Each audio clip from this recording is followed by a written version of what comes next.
亲爱的台南跟我们线上全球的赛事同学，大家晚安。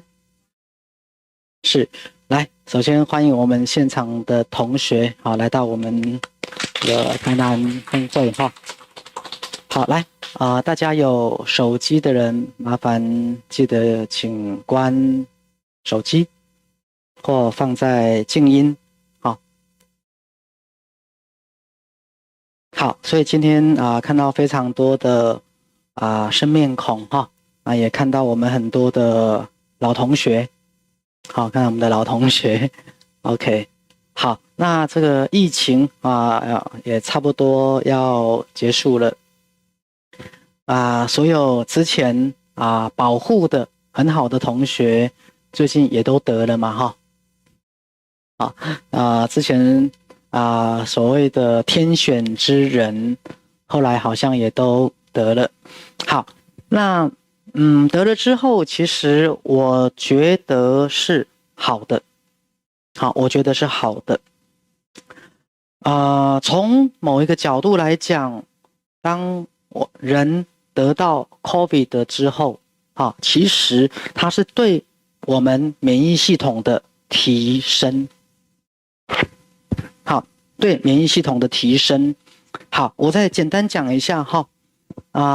今天看到新闻，好像台湾人的平均寿命又延长了，好像男性是78岁左右，对不对？77点几，然后女性是83左右，83左右。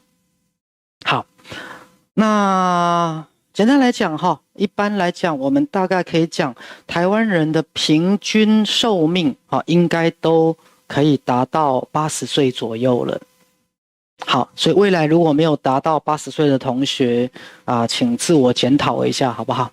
好了，这是一个笑话了哈。好，但是一个非常我们讲值得分析的一个概念哈，好像全台湾平均寿命最长的，大家知道是在哪一个县市吗？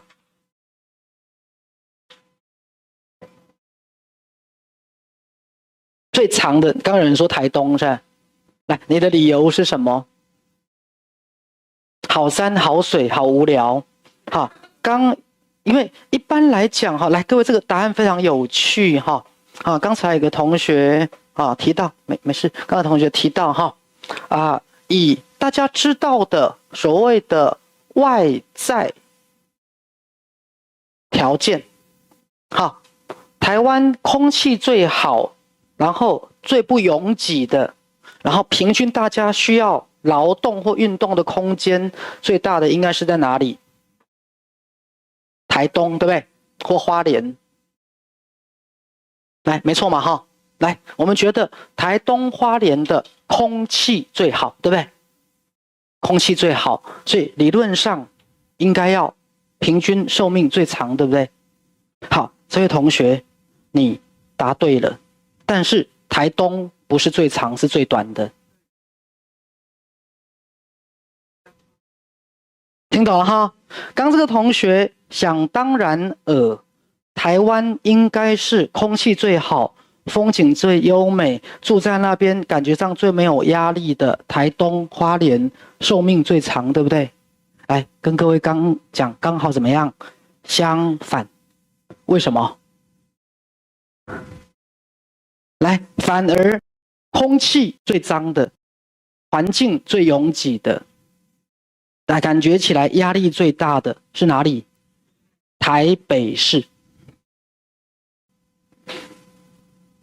来，所以各位，再根据统计数字，台湾是台北市的人活最长。好，台东我们觉得压力最小，红绿灯最少，空气最好，它活最什么？短。来，各位，请问一般来讲，我们认为台东的人应该吃得更自然，对不对？台北市的人应该吃的是更很多人工的嘛？那空气污染最严重嘛？那事实上，人平均每个人的住的空间，台北市有可能也是最小的。那为什么台北市的人是台湾活最长的呢？来，医学比较发达。这同学又提供了另外一个完全错误的答案，叫做医学比较发达，急救比较救得回来。你说住在台东要送去救比较来不及就对了，送到医院就来不及了。哦，这又是一个很新奇的说法。好，来，各位，学士要讲一件很有意思的概念，就是你们常常以为是这个的，刚好相反。来，有人知道为什么吗？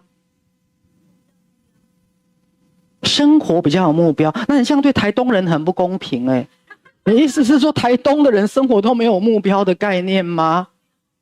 哦，比较无聊，人会比较会死掉，所以你说台东的人比较无聊，等一下你可能出不了这个门哦，台东的人可能不会放过你哦。来，大家知道为什么吗？来，我再讲一个很有趣的概念哈。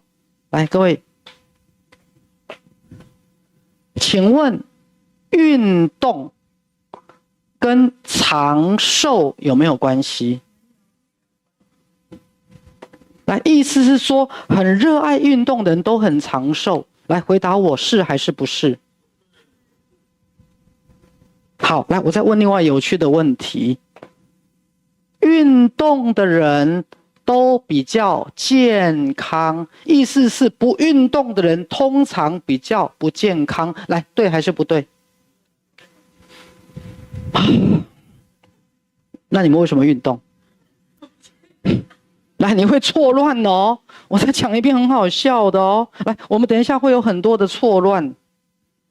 哦，第一个错乱是刚讲统计数字，台北市的人是台湾最长寿的，而最空气优美、吃比较多有机饮食的，你们觉得生活比较没有压力的台东是平均寿命最短的。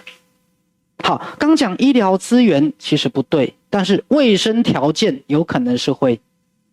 好，因为大家仔细听哈，以前我在念医学院的时候，有一个非常颠覆的观念：人类平均寿命的增加，其实不是因为医学的进步，是因为公共卫生的进步。来，懂了吗？人类平均寿命的增加是因为公共卫生的进步。公共卫生包含什么？营养条件跟卫生条件。是因为营养条件跟卫生条件。所以虽然各位你们觉得台东的空气比较好，但是一般而言，营养跟卫生条件是台东还是台北比较好？平均来，台北，来，对不对？没错哈。来，各位，这是一个很有趣的观念哦。等一下我会再问，请问生活在台东的人平均，我想平均哦，比较快乐，还是在台北市生活的人平均比较快乐？来回答我。来，有人说台东，有人说什么？台北、台南哈，还没有台南这个选项。来，我再问个有趣的问题。我刚刚讲平均值哦，平均值比较生活在台东的人觉得比较快乐，还是在台北市的人比较快乐？哦，这样很错乱。来，我们举手来表决好了。认为活在台东的人比较快乐，请举手。认为活在台北市的人比较快乐，请举手。稍微台东高了一点点哈。各位，徐师开个玩笑，今天如果你很有钱，你希望住在台北市还是台东？开始有2个不一样的答案了哦。来，各位有没有发现，徐是在引导各位往哪个方向走？因为第一个，很有钱的人，你会想要住在台东 ，OK， 因为空气好，条件好。可是平均住在台东的人是比较有钱还是没钱的？乡下海边空气都很好，那住在乡下海边的人都是比较快乐还是不快乐的？我说主要族群不是那种在都市赚了很多钱回去买别墅的那一种。来，哪一个比较快乐？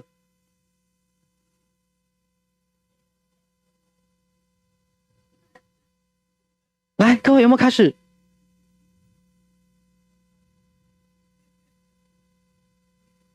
来，意思是住在乡下还是住在都市？比如说台南哈，住在郊区的人快乐，还是住在台南市中心的人快乐？为什么？就比较有钱的人会往市中心挪，还是往郊区挪？我说大多数的哦，不是那个少数赚到钱去海边买别墅的那一种哦。好，因为海边住高级别墅的毕竟还是少数，海边大部分住的还是哪些人？捕鱼的当地人，来，对不对？这样同学有没有抓到我要说的意思了？好，所以第一个，台东本来卫生条件、工卫条件就不好。第二个，学士要问的是，平均住在什么地方的人，他生活品质比较好，而比较快乐，而且自我感觉比较好。来，哪里？市区嘛，天龙国嘛。好，来，我记得我还跟大家讲过，之前世界最长寿的人是哪里？香港。后来香港取代日本了。香港空气有好吗？居住条件有好吗？没有。对，那为什么是香港？好，来，我先讲几个笑话哈。来，这部分同学可以去思考。你住在哪里，你会觉得自己想要活久一点？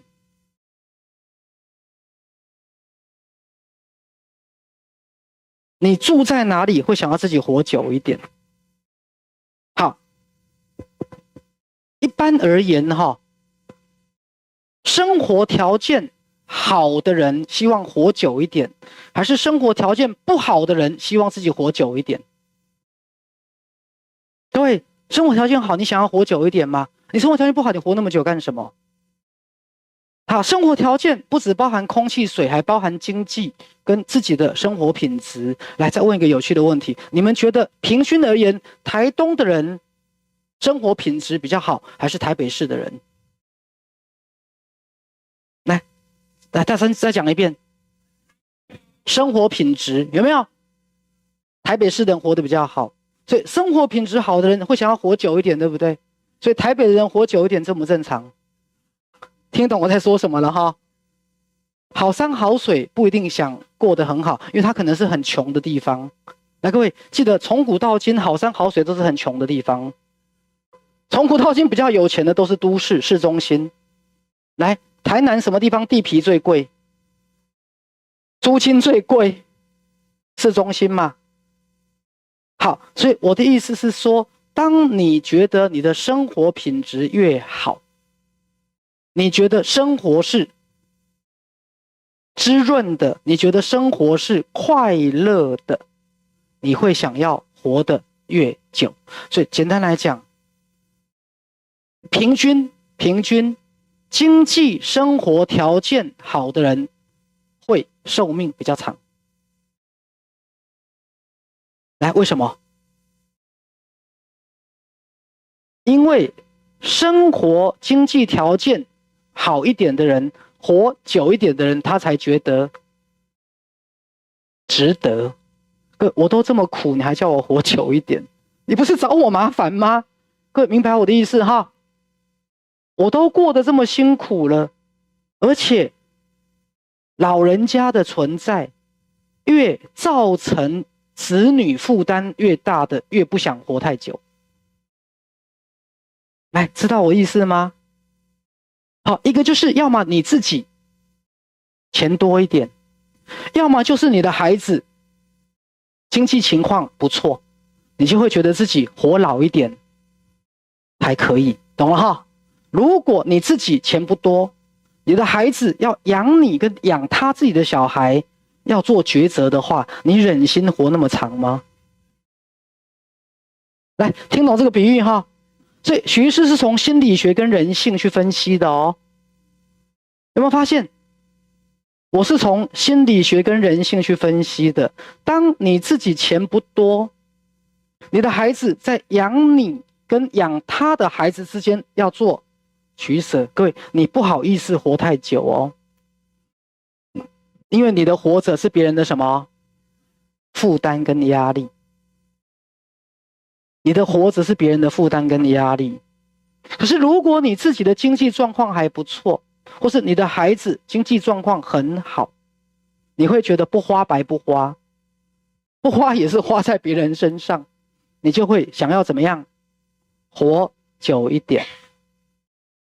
好，所以我们刚刚讲寿命长跟不长是决定这一群人他想要活久一点还是不想要活得久一点。好，所以你们就要开始去问，什么样的情况之下人会想要活得久一点？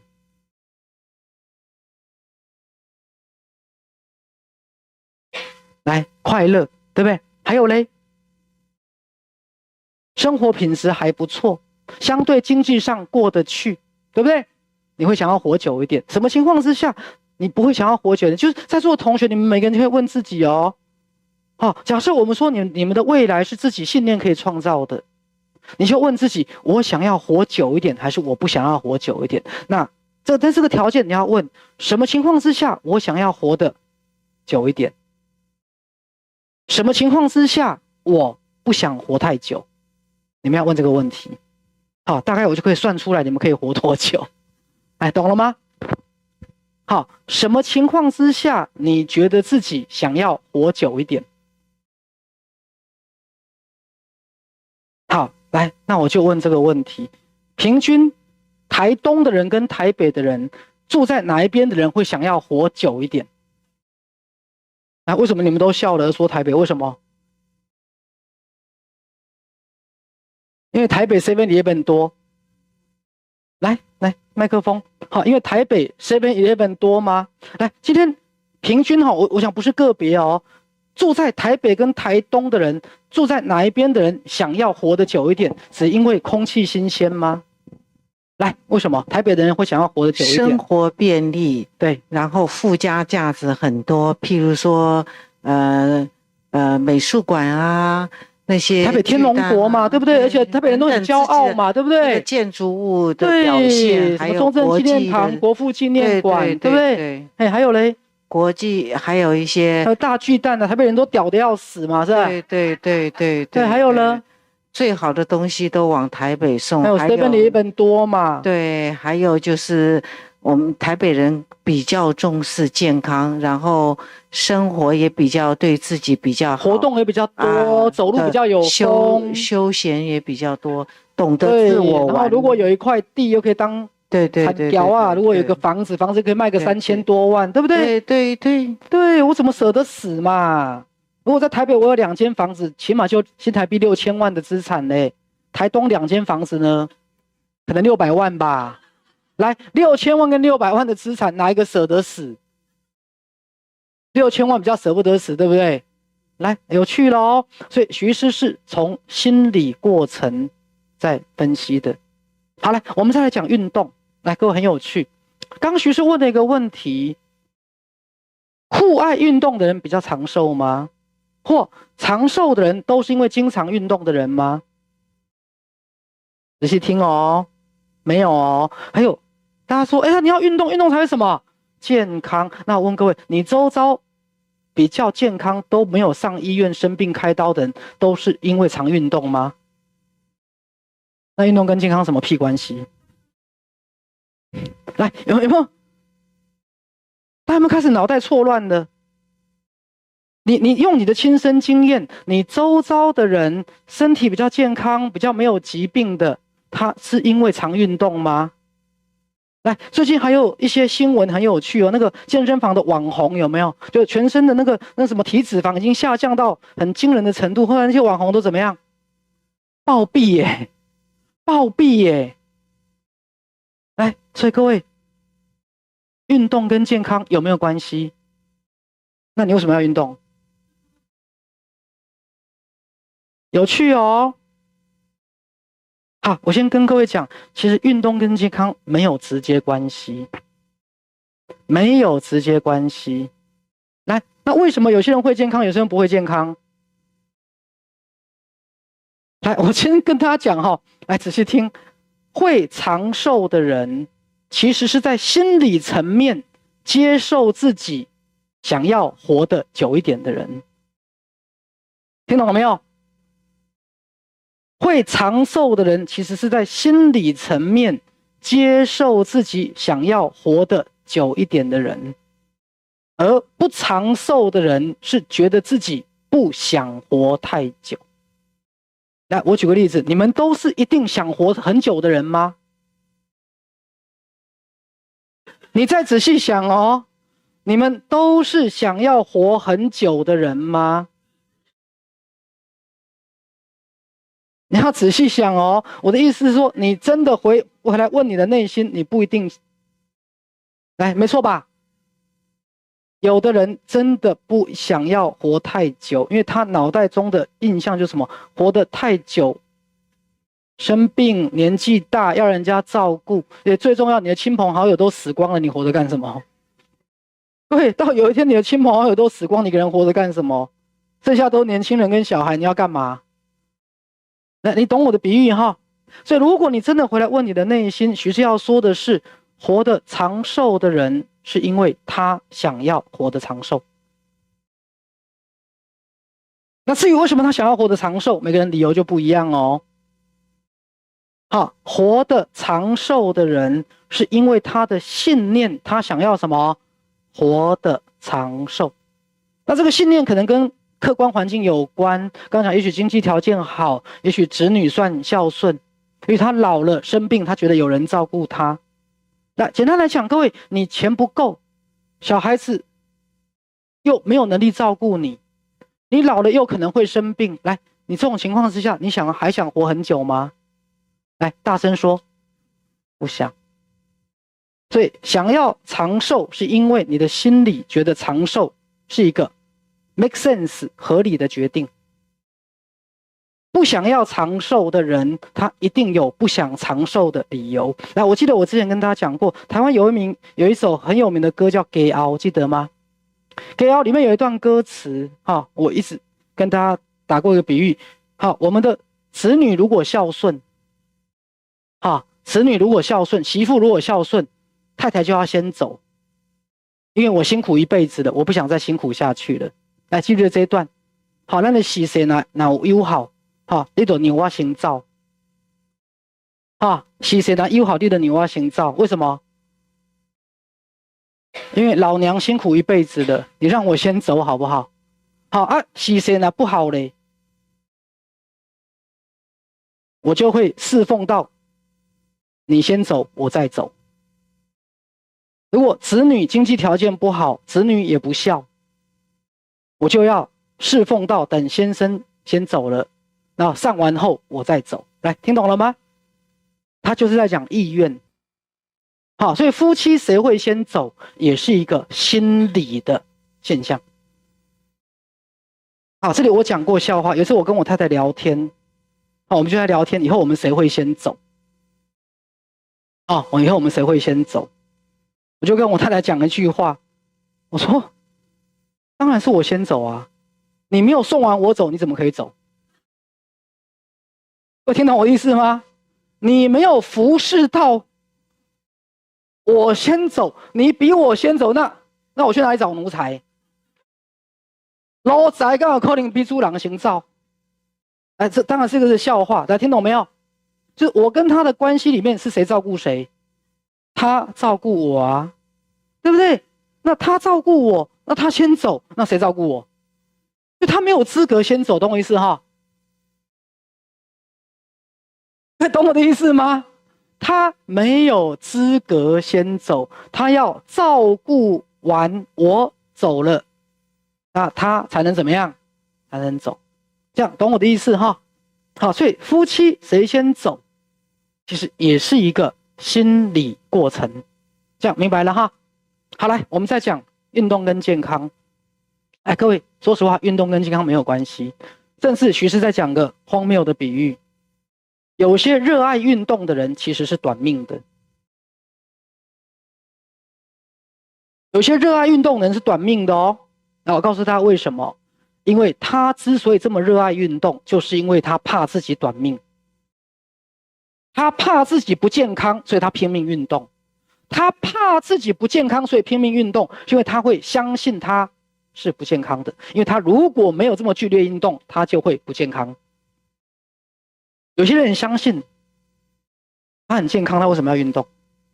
所以你会不会健康，在于你相不相信你会健康。听懂了吗？好，所以我第一个告诉大家，我没有建议大家不要运动哦，我建议大家要相信你会健康。那你运不运动我没有意见，但是你要相信你运动你会更健康，但是不是因为你相信自己会生病你才运动。对，我的意思是说，你运动要为了什么？开心、健康也可以，但是绝对不是因为恐惧生病。好，所以徐师的名言是：你相信自己会健康，你不运动会健康，你运动会什么？更健康。但是大家一直有一个错误的观念，你不运动会不健康。你们常常挂在嘴巴，不运动会不健康哦，有没有？来，各位，我告诉大家，很多人一辈子不运动，健康的要命。很多人一辈子都不运动，那些100岁的人瑞，超过100岁，一辈子都没有在运动的啦。对，好，所以我不要各位为了健康而运动，我要各位为了什么？快乐而运动，而相信你不运动会什么？健康，你运动会什么？更健康。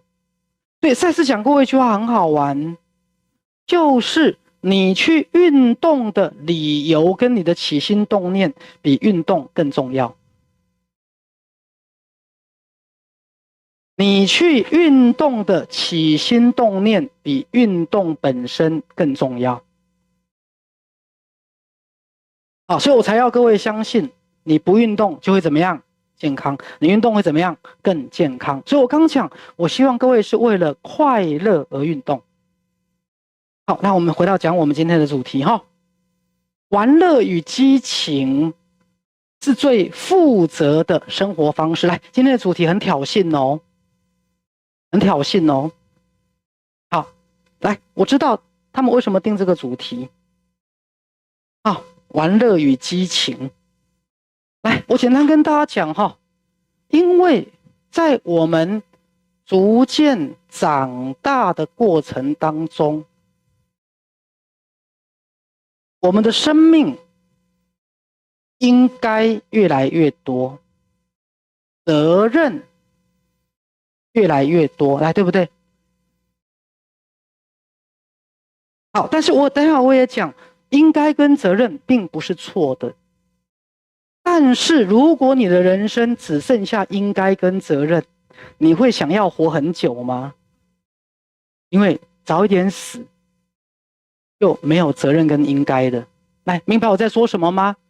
所以我不会说应该跟责任是错的哦。来，各位仔细听。好，我不会说你们只剩下应该跟责任是错的。比如说，各位你可以跟我说，徐师，我对这个家庭现在就是责任跟应该的。好，徐师，我还留在这个婚姻里面，因为我还有很多责任。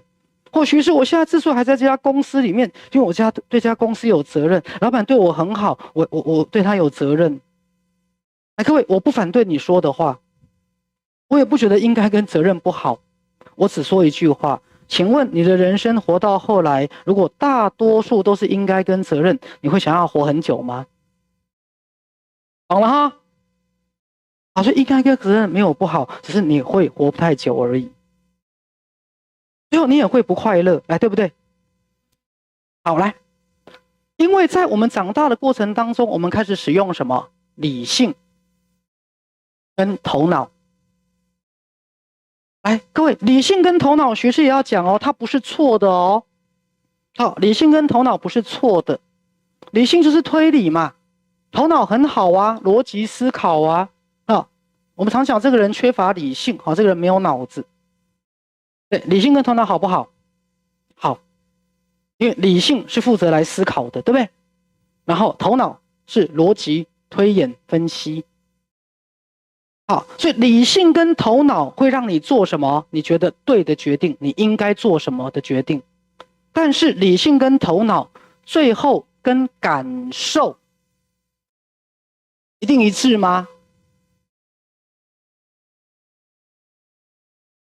一定一致吗？来，我再举个例子哈，我们讲传统的，比如说父亲跟爷爷好了，对，讲的道理每句话都是对的，但是你不爱听。哎，有听懂我在说什么吗？好，我们讲理工男，我们社会常讲喜欢讲理工男，那些一辈子学理工的、高科技的，他讲的每一个逻辑跟道理可能都是对的啊，但是你就是怎么样不爱听，为什么？因为他没有打中你的感觉。哎，各位懂我的意思吗？所以我的意思是说，我们的社会，一个人如果过度发展了理性跟头脑，而忽略了什么感受？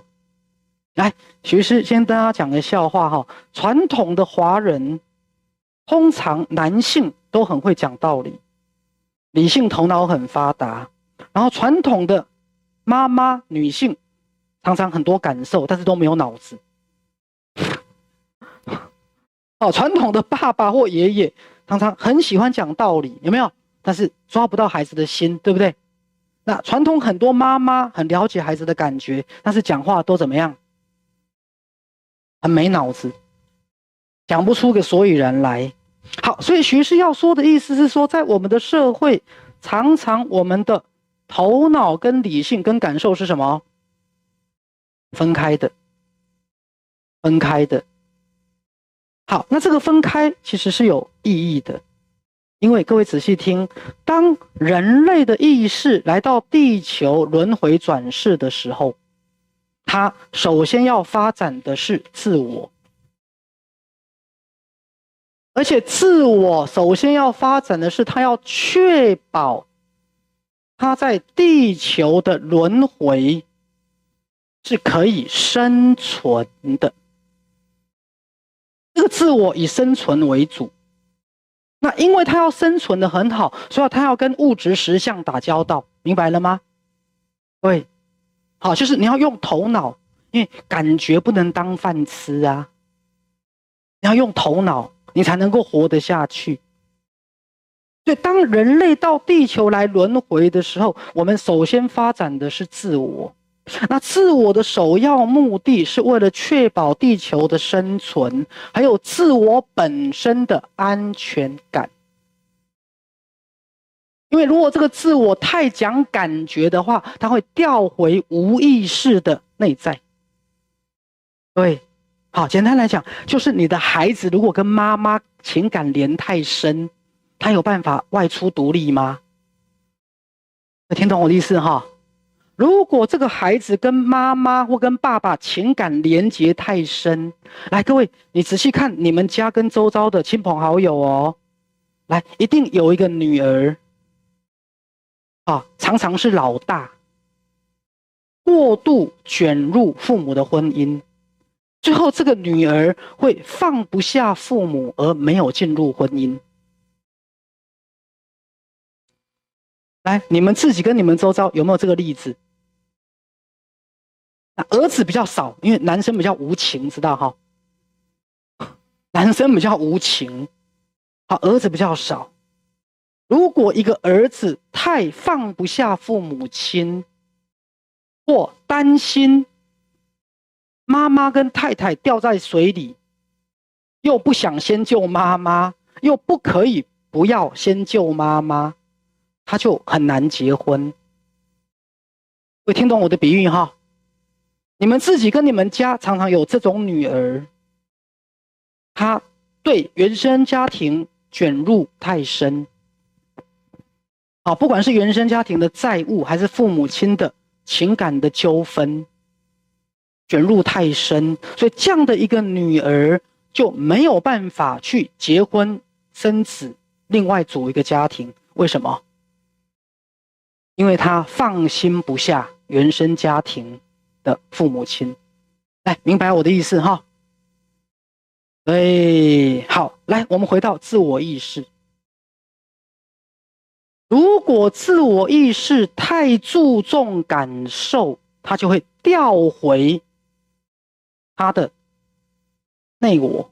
内我就是人类的自我所来自的内心世界，他就没有办法在地球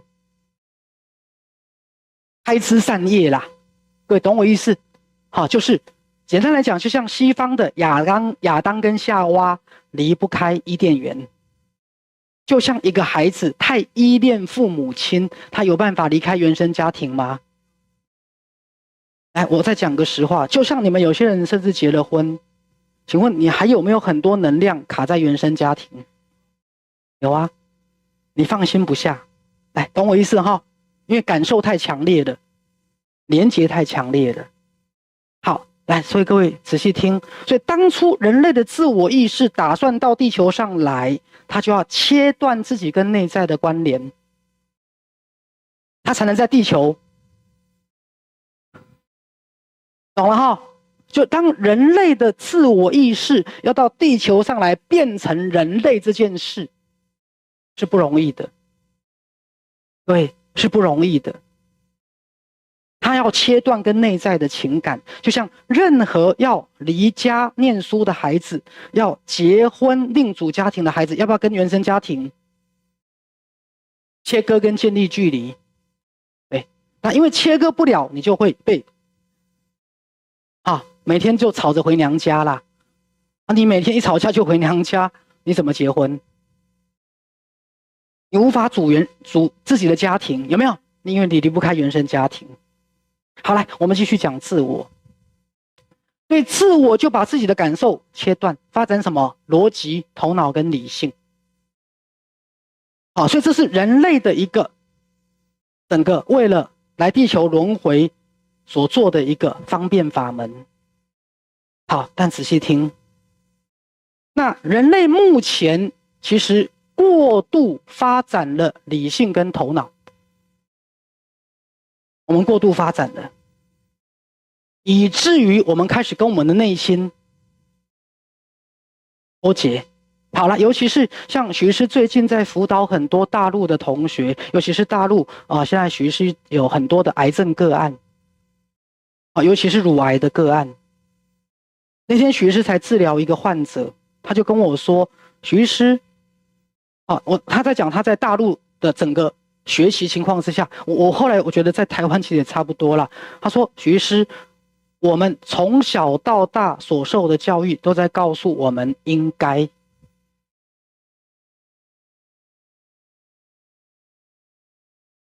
对，他跟我讲，他从小到大的教育没有在教他喜好、感觉、兴趣跟快乐，没有在教这个东西，都在教什么？你应该要负责任，你应该要乖，你应该要念好书，你应该要找一份好工作。所以我的意思是说，我们的感受层面从小到大其实都没有被教导跟看见。我们的父母亲可能很爱我们，但是他知道你的感受吗？各位懂我的意思哈？我们从小到大学校的教育有没有要让你熟悉自己的感受？来，大声说有没有？对，我就跟他讲，我说你要开始为自己而活，你要找到内心的感受。他跟我说，徐医师，我一辈子没有人告诉我什么叫感受啊。我一辈子，我的父母跟学校的教育都在告诉我应该。都在告诉我，我应该要礼让弟弟妹妹，我应该要说好话、做好事、当好人，我应该要认真念书，我应该要找好工作，我应该对大人有礼貌。对，他说我从来没有被教导去问我的感觉是什么。对，是啊。后来我就想，其实台湾也是这样耶。你想哭就哭嘛，想哭就哭。所以虽然我们跟我们的家人很靠近，可是最后我们跟自己的感觉怎么样？不靠近了。对。直到后来很多人得了癌症，我在想，你要为自己而活，你要爱自己。他跟我说，什么是自己？我说你去做你喜欢做的事。他说我一辈子我不知道去做什么事情我喜欢做，我只知道去做我应该做的事，把家里打扫好，把孩子照顾好，孝顺公婆，把工作做好，然后就等着台风的时候放台风假。他说他一辈子他只知道去做对的事跟应该要做的事，然后去承担起责任，去做一个女儿的责任、妈妈的责任、太太的责任、先生的责任、儿子的责任。他很少去问，那我的感觉是什么？哎，各位懂我意思哈？所以我们的感受怎么样？不见了。我们的感受不见了。好，如果各位问我，理性跟感受，它应该都各占我们的一半。好，仔细听哦，我先讲基础概念。理性我跟感受我应该都各占我们的一半。但是如果两个比较起来，是理性我还是感受我比较接近你里面的自己？感受。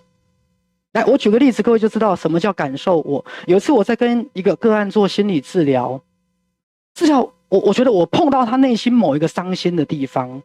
那个个案怎么回答我？他说：“其实我的头脑觉得我没有伤心，可是为什么我的身体有一股伤心一直要冒出来？”我说：“因为你的身体不是你的啊。”啊，没有开玩笑的啦。对，他就跟我说：“学士，你刚讲那一段话，我的头脑觉得没什么。我可能在共情他的感受啦哈。我在同理他的感受。他跟我说，我的头脑觉得你刚刚说那段话。”我没有什么感觉，可是为什么我里面有一个自己一直要哭出来？我里面有个自己一直悲伤要出来。后来我就跟他讲，因为你离自己的感受很遥远。好来，我先讲我今天演讲的目的，我要带领各位把感受我找回来。为什么要找回来？因为我要讲，因为就理性我来讲，他会觉得感受是不重要的。你做好你应该做的事就好了。你把功课念好，孝顺父母，工作做好，地扫干净，弟妹带好，你的感受呢？来，各位，好，所以我要讲我们赛斯的学习两个重点，一个重点是我希望各位你们觉得这个地方是在乎你的感受的。第二个，我希望各位从今天开始去找回你的感受，否则你只有一半的自己。甚至大家知道，徐师在辅导很多癌症的病人，很多癌症的病人常常跟我说他过得很好，那我就会问一句话：请问你这2-3年有没有感觉到快乐？他跟我说没有。听懂了哈？我就会问癌症病人，我就会问一句话：请问你这2-3年有没有感觉到真正的快乐？他说我活得很好，各方面都很好。我说你有感觉快乐吗？有时候他问我，徐师快乐重要吗？哎，各位懂我意思哈？你活得很好，可是你感觉不到快乐。哎，各位再仔细听，如果你感觉不到快乐，而你的人生大部分剩下的都是责任跟应该，你问问看你内心的自己，他真的很想活吗？哎，各位懂我的意思？哎，徐师开个玩笑，在某个部分，我们都知道感觉很重要。那我就举个例子，你跟你感觉好的人在一起，跟感觉很不舒服的人在一起，你觉得一样吗？我常就打一个比喻，喜欢吃榴莲的人，吃榴莲的感觉是什么？世间顶级的享受。觉得榴莲是大便的人，你硬逼他吃榴莲，他的感觉是什么？你逼我吃大便干什么？拿走，拿走。他连闻都不能闻，对不对？那现在知道感觉了吗？哎，感觉重不重要？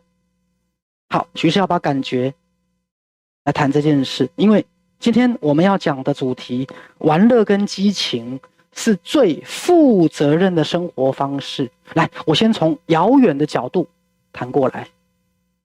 来，我今天先讲遥远的角度。好，我今天会稍微从比较偏的角度谈起啦。好，来，意思是说，好，来，我要跟各位讲，请各位从今天开始，在生活当中找到快乐的感觉。来，各位，我有点要把各位，这个类似像矫枉过正的概念啦。好，我有点要把各位矫枉过正的概念，因为在我们华人的世界里面，我们甚至觉得快乐是一个不应该的东西。来，我甚至讲个笑话哦，在我们小时候，大人如果看到一个小朋友很快乐，是会骂的哦，记不记得？在我们华人的世界里面，大人如果发现小朋友很快乐，是会责备的哦。来，各位，甚至学士要讲所谓的追求快乐，或是快乐这样的感受，在我们的文化，其实它可能是被什么画叉叉的哦。对，而且大人很奇怪，大人如果发现在我们更早前的40-50年前呢，大人如果发现小孩子很快乐的在玩，不知道为什么会生气耶。哎，各位，那个东西很有趣哦，意思好像是当我们逐渐长大，我们就应该开始失去什么快乐，而且开始应该要用责任、应该、头脑、义务为主。我们不应该再追求快乐，哎，对不对？对，很有趣的是，当我们离开童年的时候，很多人已经失去了快乐的能力。来，各位懂了哈？对，甚至后来你的结婚或买名牌包，甚至也许买你的第一间房子，你会开始开心一阵子，可是剩下的又开始剩下什么责任跟义务了。所以学校讲的是，在我们的文化里面，好像快乐仅限于学龄前的儿童，而且大人看到小朋友很快乐，很奇怪。如果是婴儿，我们会喜欢他快乐，但是这个孩子越长大，一样还很快乐，我们就开始担心。听懂了吗？随着孩子慢慢长大，来，我先讲我自己当笑话好了哈。我其实从小到大长大的过程，我基本上都是才算是一个快乐的小朋友。可是我的快乐带给我父母很多担心。来，各位知道为什么吗？以前我爸爸最喜欢讲这个囡仔是天天是别安诺啦，这个小孩子怎么这么天真乐观，这下子长大怎么办？后来是因为我念书功课很好，他才放下这个担心。对，我的意思是说，当你们看到一个孩子逐渐长大而依旧很快乐，你们会开始担心，来，对还是不对？来，为什么？来，意味着好像在我们的社会长大成熟懂事，就应该开始变什么？严肃，跟不开心，来，对不对？后来我们开始精神分裂了哦。成为一个认真负责、被人家肯定的人，你就要失去快乐。当你是一个很快乐的人，你就会变什么？天天而且不负责任，来，对不对？所以我们开始分化了。就后来你开始长大，成为一个负责任的、懂事的，却不再快乐的大人，哎，对不对？啊，我现在讲我今天的目的，我要把各位变成负责任、懂事，又可以是一个快乐的大人。因为之前学师讲过一句话：不快乐的大人是不道德的，而且是公害。公害知道哈？对。好，当然大家长大之后，好变得负责任，好变得严肃，好变得很多应该，我没有意见。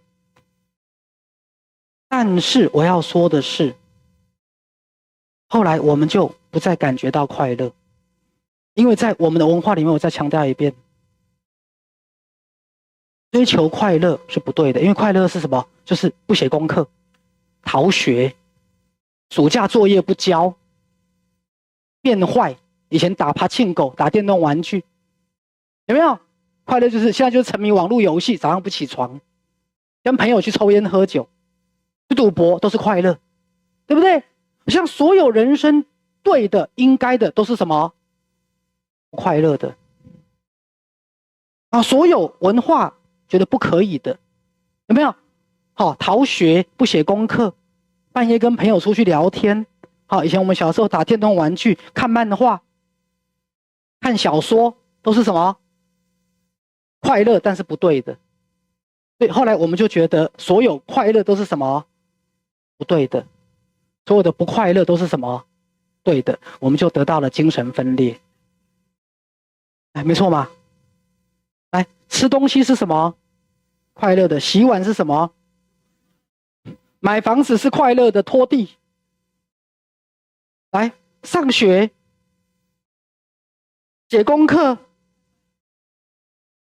上班、工作，哎，懂了没有？所以我们是怎么把我们的人生变得是必须要过，可是开始通通失去快乐，其实就是来自我刚讲的，当我们从儿童期变青少年期变成年期的那个分裂，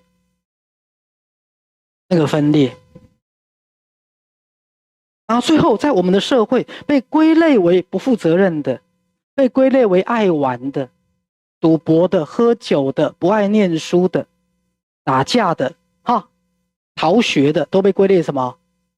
快乐。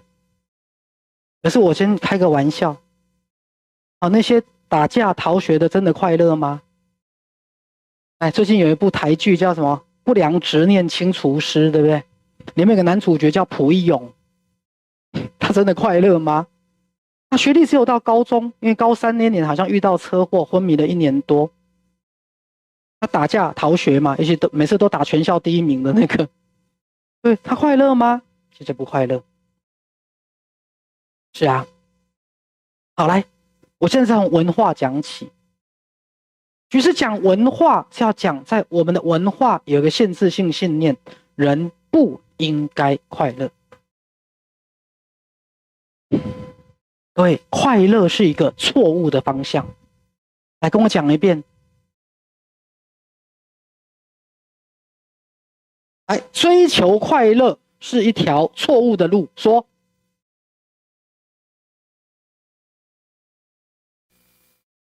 来，我再问各位，请问在修行跟宗教上是不是这样子？哪一个修行派别师父叫你追求快乐的？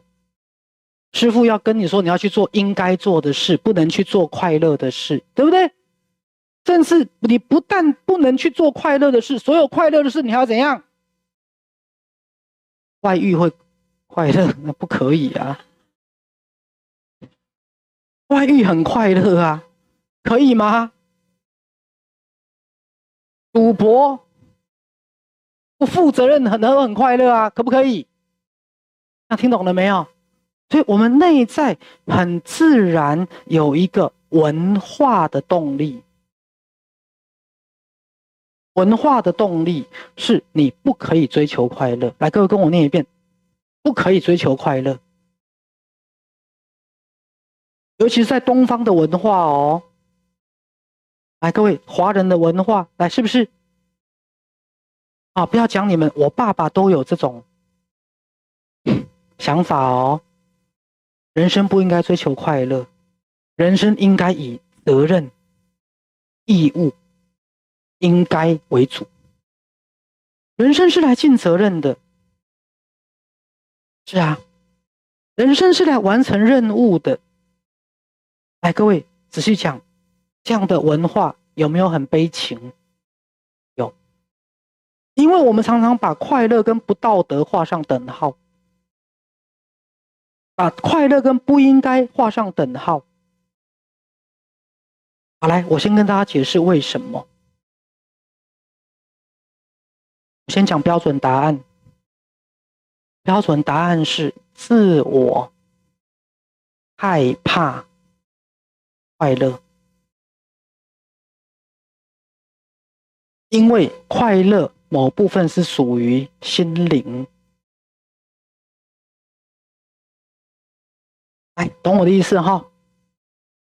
来，刚刚徐师解释了自我害怕什么？心灵。因为心灵是自我的原生家庭，自我是从心灵来的，明白我的意思吗？自我是从心灵来的，但是当自我在地球上，他觉得自己还不够，安定情况之下，他会害怕心灵。对，来，简单来讲，我最喜欢打这个比喻，在外面年轻人奋斗辛不辛苦？辛苦可以一直感觉到家庭的温暖吗？不可以，因为他如果一边很辛苦，一边感觉到家庭的温暖，一边在呼唤他，你觉得他会怎样？他会回到父母的怀抱啊！来，听懂我的意思哈？一个在外地奋斗的小孩，一定要某部分忍住在外面的辛苦，他不能一直怀念家里的幸福。因为他如果太怀念家里的幸福，这个孩子会不会在外面奋斗？他就回家让父母养就好啦，回家让父母煮3餐，回家帮父母让他洗衣服就好啦。会懂我意思吗？他不能被那个感觉吸引回去，他才能才在外面忍得住寂寞。来，各位，这样懂我的比喻哈？对，好，所以这个自我意识会害怕心灵，因为他如果被心灵吸回去了，他就白来地球啦。所以他会害怕什么？快乐，懂了没有？好，来，我们先确定这件事。徐师在讲什么叫快乐。那快乐为什么被当作毒水猛兽、毒蛇猛兽？到底在赛斯心法里面，快乐代表什么？来，我们这里就要来讲快乐原理了。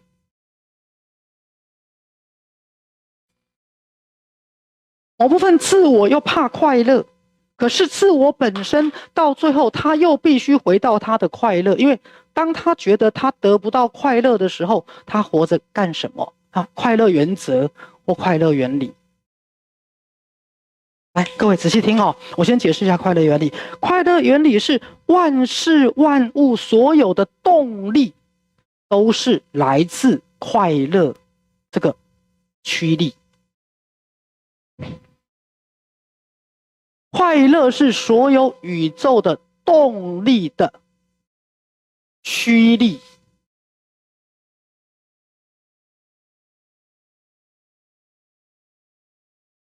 所有的驱动力，来，就像汽车的驱动力来自引擎或马达嘛。所有这个世界的驱力都是来自什么？快乐。对，来仔细听哈，许是一定要把这个快乐有点讲清楚。所有宇宙的驱力都是来自快乐。来，我再举例来讲。来，我们有了灵魂，为什么还要来地球轮回转世？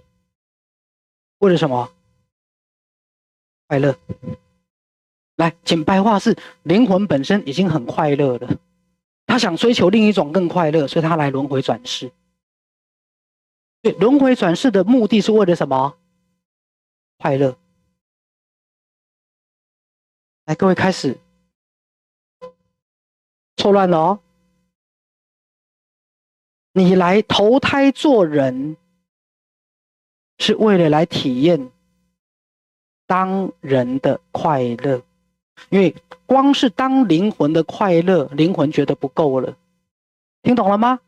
所以你来体验当人的什么快乐？你为什么来当小朋友？你来体验当小朋友的快乐。你为什么要体验当父母？因为你来体验当父母的什么快乐？你为什么当爷爷奶奶？因为你要体验当爷爷奶奶的什么快乐？各位其实先讲驱力 ，libido。原欲，所有宇宙的驱动力是来自快乐，甚至灵魂为什么要投胎？当然，同学会知道，为了出差、旅游、学习、考察兼玩耍，他为了体验经验的多样性。那当他体验的越多，表示他越什么？越快乐。但是这里的快乐，它不是自我层面肤浅的快乐哦，各位，他的快乐像小朋友的快乐，像小朋友的那种快乐。小朋友玩家家酒，有没有？比如玩我杀死你，你杀死我的游戏，它里面也是一种快乐。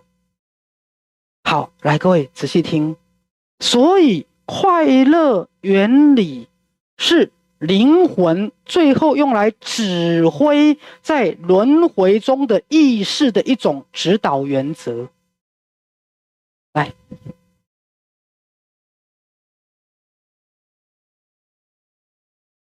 来，我告诉大家这个指导原则是什么意思。因为自我意识后来发现来到这个世界有太多的可能性了，而内在的灵魂有一个指导原则。简单来讲，什么东西带给你最大的快乐，那就是你人生的方向。来，各位，我举个例子来讲。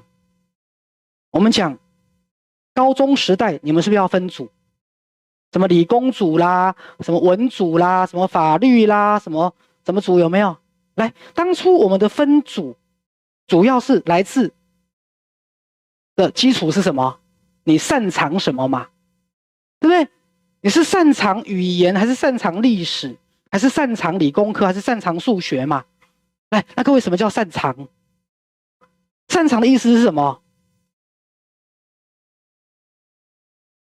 你做那件事情最容易，而且最容易感觉到什么？快乐。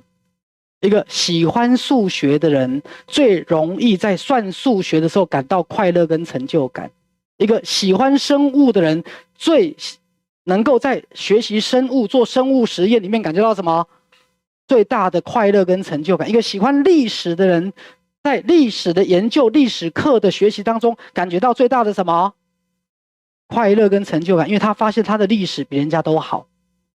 他为什么历史比人家都好？因为他最喜欢历史。当然有可能是最喜欢历史老师了哈，这是另外一件事。所以当你在学习某个东西，这个东西带给你最大的快乐，那就暗含了什么？灵魂的什么？指导原则。所以什么东西带给你最大的快乐跟成就感？那就是灵魂的指导原则。而且根据这个指导原则，你去做带给你最大快乐的人生方向，你会获得最大的成就，然后最后你会赚最多的钱。有点知道学士在说什么了吗？但是我先告诉大家，为什么大家会迷失，跟人生这么痛苦。因为后来你们遵循的都不是快乐原理，叫什么？应该原理。叫谁跟你说社会的价值告诉你你要做什么，你去做什么，而不是根据你自己的什么灵魂的指导原则。来，各位跟我念一遍：灵魂的指导原则。记得哦，灵魂的指导原则。好，因为这东西是大家不熟悉的。比如说，我举例来讲，假设有个同学工作了一辈子退休了，我就跟他说到，你要去做自己喜欢做的事。可他可能不知道什么是感觉哦，他可能不知道他去做什么会带给他什么感受，快乐的感受。因为我刚刚讲，在小时候，你快乐的感受已经被什么切断掉了。你甚至后来的自我会以为我去做我应该做的事，所以我觉得很快乐。哎，对不对？你去做你应该做的事，当做完之后觉得自己很快乐，来，快乐多久？一下下，听懂了吗？所以所有你去做你应该做的事，最后得到的快乐，它是真正的快乐吗？不是。说实话，它是快乐给别人看，是自我欺骗，因为你不是打从内心。来，明白我在说什么吗？好，比如说，如果我不喜欢当医生，假设哈，那我是为了我父母而去当医生。后来我当了医生，我看到我的父母开心，我是不是也觉得自己好像也很开心？可是我心里始终知道，我是不喜欢当医生的。我是一直强迫自己当医生，我是比喻啦，其实我是喜欢当医生的了哈。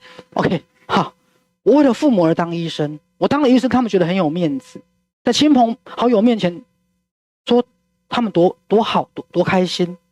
哎，请问在他们最开心的时候，我开心吗？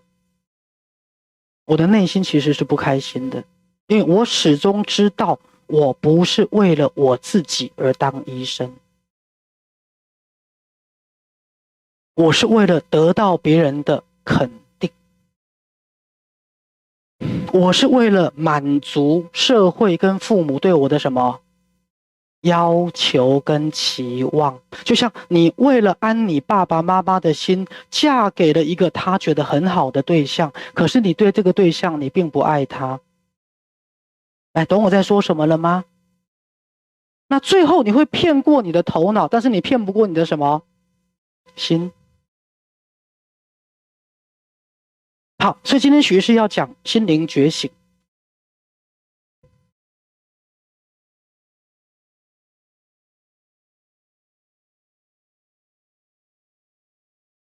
来，我先讲徐师这一辈子，不管接触赛斯心法、推广赛斯心法，还有我们基金会啊，今年要推这个魔法的这个魔法的课程。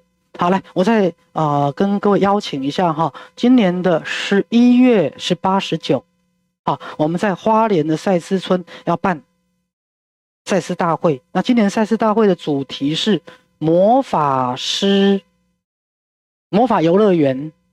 好，那11月18、19，在我们的园区里面的吃住由赛斯村免费提供。好，18、19在园区里面的吃跟住由赛斯村免费提供。好，就是你来住我们赛斯村的住宿免费。好，但是人会很多，住满了，各位是带帐篷，好不好？好，在我们的园区里面搭帐篷完全免费。好，那以前我们会租帐篷给各位住，好，那现在没有这个服务了，因为租帐篷的业者倒了。租帐篷的业者倒闭了，所以我们没有办法租帐篷给各位住。那各位要来住的话，可以自己搭帐篷，好，或住外面的民宿，你们自己付钱来参加我们的活动。在园区里面的住宿2天1夜完全免费。然后19号的中午我们会板豆，好，就吃那个桌菜，流水席啦，各位免费，而且之前办的还蛮丰盛的。好，所以邀请啊，全球的赛斯家族一起来，让我们请客，好不好？来今年11月的18、19，好，来让我们请客，好，来参加魔法游乐园。好，魔法游乐园其实它也是心灵觉醒的一部分。来，所以所有徐医师这一辈子学的赛斯心法，或是工作坊也好，忧郁症、癌症的治疗，其实都是扣在这个题目，就是什么？心灵觉醒。好，心灵觉醒就是我们每个人内在的爱、智慧、慈悲、创造力、喜悦跟什么神通，都要慢慢的打开，慢慢的打开。但是我们回到今天的主题，好，什么叫最负责任的生活方式？好，这是一个很吊诡的题目，因为过去我们认为最负责任的生活方式指的是你应该要很严肃，你应该要一辈子做牛做马，你应该要负责认真，对不对？你应该要扛很多责任。但是各位，对不起，最后你会得忧郁症，你会不快乐，你会觉得活着有什么意思？虽然你觉得自己好像尽了很多责任，甚至许是开个玩笑，你会变成一个很不快乐、很没有耐心，而经常对别人发脾气的人。许是看过很多负责任的妈妈，过度负责任的，失去所有的快乐，最后很没有耐心，每天对孩子发脾气。来，懂我的意思吗？因为他本身变成一个不快乐的人。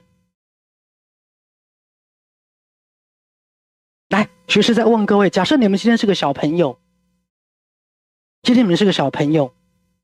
你们回到家，是希望看到一个很负责任的爸爸妈妈，可是每天骂小孩，还是你们希望回到家里看到的是快乐的父母亲？来，懂我的比喻哈？当然，又快乐又能把家做得很好，很尽责任，当然最好。可是有时候我们回到家看到的是好像很尽责任的爸爸妈妈，可是他们过得很不快乐，经常都在吵架，而且吵完架之后还会骂小孩，因为他本身是一个什么不快乐的人。哎，所以之前徐师有一句话很好笑，叫做不快乐的人其实是不道德的人。不快乐的人其实是不道德的人，因为你自认为你很尽责任，你自认为你很负责，可是你带给别人都是什么负能量，然后就每天骂小孩。那学士辅导这样个案的时候，我就会说你到底是有多不开心？他说你又不知道，我要地扫干净，我天花板扫干净，我要煮3餐，我就问你的小孩，你们希望这样的妈妈吗？哎，各位懂我的意思哈？你的妈妈很尽责任，每天给你一张臭脸，然后让你知道爸爸有多么不负责任，让你知道他有多不快乐。这个妈妈把家里都打扫得很干净，可是她的心很黑暗。这个妈妈很尽责任，可是她最后变得很不快乐，什么事都很不耐烦。她觉得自己压力好大，责任好大，她每天都在尽责任，因为爸爸都不负责任。那每天也找小孩朋友出气，会懂我意思吗？我就跟这个妈妈说，那请问你这样有更好吗？来，各位学士打一个夸张的比喻。说句实话，我们宁愿回到家，家里很脏，没东西吃，但全家都很开心。但我说这是夸张的比喻。因为不管怎么样，楼下有 7-Eleven， 现在 7-Eleven 都很方便。对啊，我们小时候没有这么方便的 7-Eleven， 什么吃的东西都有，对不对？所以我才说这个夸张的比喻。我宁愿回到家，家里地没扫，窗户没擦，可是大家开开心心的。我不要回到家，饭煮好了，地很干净，玻璃擦得很好，可是永远在抱怨、吵架，永远在不开心。各位，你听懂我的比喻吗？某部分我有没有讲错？是啊，我宁愿菜难吃，我也不要看着你那张不高兴的脸。我宁愿全家很开心，我们买着 7的东西也好，煮得很难吃也好，我宁愿吃个泡面，但是全家都很开心。我也不要你很认真做什么营养食品、有机食品，为了我们的健康，然后全家搞得乌烟瘴气。那听懂了吗？可是很奇怪，我们就是很容易本末倒置，对不对？我宁愿爸爸不要赚那么多钱，回到家不要那么不耐烦，然后趁妈妈不在都带阿姨回家睡。对啊，明白了吗？各位，因为我们后来都迷失了，本末倒置，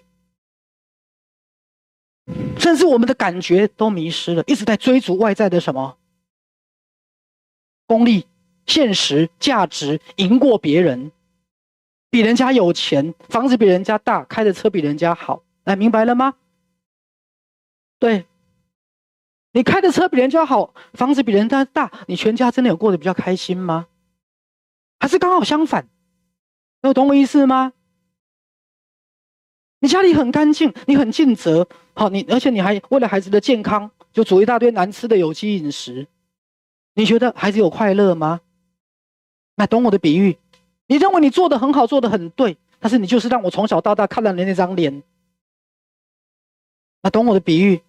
就如果你是一个很尽责的妈妈，三餐都自己煮，但是一张臭脸，我劝你不要煮了。你的食物有毒，你的有机饮食一点都不有机，它充满了抱怨，它充满了不开心。你为了追求食物的健康，你每天一张臭脸，乌烟瘴气，各位，那会化学中毒，搞得全家不开心，明白吗？而且你自认还是一个受害者，因为你最负责任。来，懂我的比喻？是啊，我们常常本末倒置哦，而忽略了很多时候那个氛围才是重要的，全家人开开心心才是重要的。来，是不是？那怎么没有掌声？谢谢。来，我们再回到灵魂。我刚刚讲到心灵觉醒，心灵觉醒就是，那么心灵透过什么东西来带领我们？心灵透过什么东西让我们找到我们的天赋？心灵透过什么引导我们的人生走上心灵觉醒的道路？来，各位，其实先做一个区分，不是头脑的快乐，是打从内心的快乐。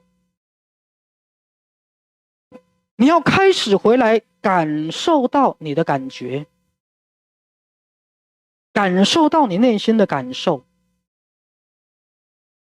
是啊，什么东西让你的感觉是对的？各位，什么东西让你的感觉是对的？好，我的意思是说，像在下午我们的工作坊也是提到，我们一辈子依循的常是头脑的应该不应该。好，我举个例子来讲，比如说找工作，你愿不愿意去找一份工作？也许他的薪水没有那么高，社会地位没有那么高，可是当你在做的时候，你觉得自己怎么样？很快乐。那我告诉各位，其实有一些个案真的很好笑哦。比如说我有一个个案是牙医师，开业的牙医师。好，后来他跟我说，徐医师，我真的很讨厌我的行业。那我说，那你想干什么？他说他想到 Seven-Eleven 去当那个店员。我说你牙医师去 Seven-Eleven 当店员，这也落差太大了吧？他跟我说，徐医师，我不喜欢牙医。对，而且做得不好，还要被现在很多病患，很多意见嘛。他说我去 Seven 顶多找错钱啊，顶多找错钱啊。我当个牙医，我还要被指责，压力很大，然后太难的最新的牙科技术我又不想学。然后那些太简单的、太容易的，我又觉得很无聊。所以他想要去做 7，他跟我说，他想去做一个没有压力的工作。各位，你要讲，其实遇到过很多这一类的哦。高科技的也好，高收入的也好，有时候他们常跟我去讲一个东西，他只想做一个不用动脑的工作。不用动脑的工作，我就跟他说：“那你为什么不去呢？”他说：“因为不符合社会观点。”来，各位懂我的意思吗？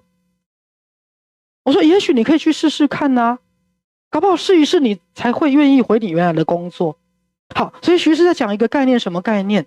通常我们是不敢真的做自己的，所以我在这里讲哈。通常我们在乎社会的眼光，跟在乎别人的眼光是非常严重的。来，各位，徐师先讲个概念：只要你不杀人、不放火，当你开始要来倾听你内心的感觉，你要学会不要在乎别人的眼光。你甚至我刚刚讲，包括我们今天讲的快乐原理哦，你甚至会觉得你去做一件社会的价值观不认同，但是你感觉到快乐的事情是错的。各位，你会这么认为哦，因为你会觉得这个不符合社会价值，你懂我意思哈？对，好，所以徐师的意思是说，我要在座每一个人先回来。以自己的感受为主，而的确时代也到了，当你们要心灵觉醒的时候，徐师建议你们开始回来问你自己，你是为谁而活？来，各位跟我讲一遍，我是为谁而活？为社会眼光吗？为别人的眼光吗？为父母的眼光吗？来跟我说，我是为邻居的眼光而活的。我是要活给邻居看的，我是要活给社会看的，活给父母看的，活给亲戚朋友看的，活给小学同学看的。来，你们活给谁看？来，回答我谁？大声说！来，你们要开始认清一个真相哦，你们是为谁而活，活给谁看？对，你如果没有这样想，你真的不要怀疑哦，很多人是活给别人看的哦。各位，你要告诉你自己，你不再活给别人看，你才会拿回自己的力量，你才能找到内在的快乐原理。来，今天时间也差不多快到了哈，来，好，因为等一下我要提早5分钟哈。来，所谓的快乐原理是，你的灵魂会从你的天命跟你的灵魂的蓝图，包括你来投胎之前，灵魂要给你的生命的指引，它会藏在你的快乐里面。当你把世俗观念拿掉，把价值观拿掉，把应不应该拿掉，你在做这件事情感觉到打从内心的一种快乐，那就是灵魂在导引你了。很简单，就像学士推广赛斯心法，我到现在20-30年，来公益讲座我没有拿讲师费，赛斯读书会我1毛讲师费都没有拿，20-30年，包括赛斯 TV 啊，对，那些 YouTube 有没有所有的钱都捐给赛斯 TV。因为我觉得什么开心呢？好，你们把别人的眼光拿掉，社会眼光拿掉，你去听你灵魂的声音，因为灵魂最后会把你的快乐跟你的天命跟你的责任跟义务跟负责结合在一起，所以到后来你去做你最喜欢做的事，你会最成功，而且你会最负责。但是你要从你的感受切入，而不是用你的理性去压抑感受。好，所以各位，心灵觉醒包含什么？包含我刚讲，让你的感受出来，心灵的感受起来，找到心灵的感受，它会指引你，然后再用你的理性从后面怎么样跟随，用你的理性安排计划，辅佐你的感受。那如果这个大原则确定了，来，徐师要讲，我们每一个人都会找到我们的生命蓝图，我们每一个人都会找到灵魂的天命，我们也会找到我们的生命的方向。那我们的灵魂就会导引我们走上我们未来的价值完成。还有神奇之道，跟随什么快乐原理，好不好？好，所以各位去把感受找回来啊，什么东西带给你喜悦的感觉？那把社会的角度拿掉，好不好？好，那我们今天的公益讲座就到这里，谢谢所有的同学。如果你喜欢这支影片，请按赞、订阅、分享并开启小铃铛，支持赛斯教育基金会，支持赛斯网络电视台，让我们用不一样的角度一起看世界，来体验共同创造的一切。